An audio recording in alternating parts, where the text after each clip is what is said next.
মহান ব্যক্তিদের জীবনের কিছু মজার ঘটনা। কবি মাইকেল মধুসূদন দত্তের আর্থিক অনটনের সময় বিদ্যাসাগর ওনাকে অনেকটা আর্থিক সাহায্য করতেন। একদিন এক মাতাল বিদ্যাসাগরের কাছে সাহায্য চাইতে আসতে বিদ্যাসাগর বলেন, আমি কোনো মাতালকে সাহায্য করি না, আপনি যে মধুসূদনকে সাহায্য করেন তিনিও তো মদ খান। মাতালের উত্তর।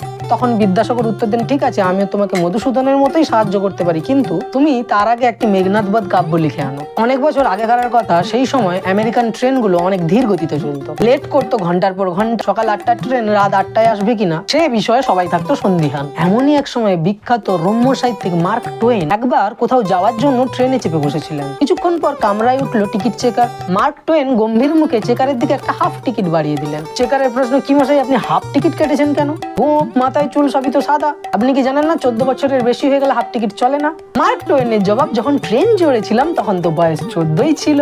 কে জানতো ট্রেন গন্তব্যে পৌঁছতে এত লেট করবে।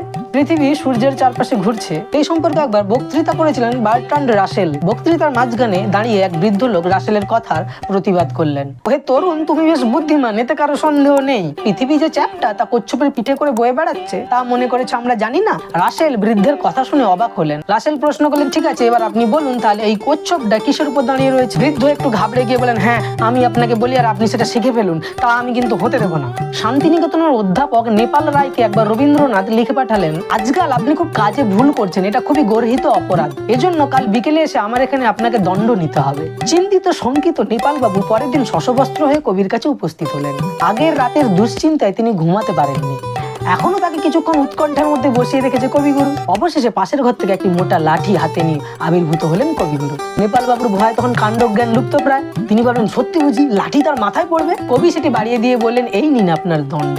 সেদিন যে এখানে ফেলে গেছেন তা একদম ভুলে গেছেন তো? টমাস আলভা এডিসনের গামাফোনের আবিষ্কারের উপলক্ষে একটা সংবর্ধনা সভার আয়োজন করা হয়েছিল। এক তরুণী তার বক্তৃতায় অযথাই এডিসনকে আক্রমণ করে বসলো। কি এক ঘোড়ার ডিমের যন্ত্র আবিষ্কার করেছেন যা কানের সামনে সবসময় ঘ্যানের ঘ্যানের করে থাকে, তাই নিয়ে এত মাতামাতি, ইতিহাস আপনাকে ক্ষমা করবে না। তরুণী বলেই যাচ্ছে, থামার কোনো লক্ষণ নেই। এডিসন চুপচাপ শুনে যাচ্ছিলেন। পরে তিনি যখন বক্তৃতা দিতে উঠলেন তখন বললেন যে, ম্যাডাম আপনি ভুল বলেছেন, আসলে কানের কাছে সবসময় ঘ্যানের ঘ্যানের করার যন্ত্র আবিষ্কার করেছেন স্বয়ং ঈশ্বর। আমি যেটা আবিষ্কার করেছি সেটা ইচ্ছে মতো থামানো যায় না। বউদের কথা বলতেছে, মেয়েদের কথা বলতে, মেয়ে এ আর কি ছোট বুঝে।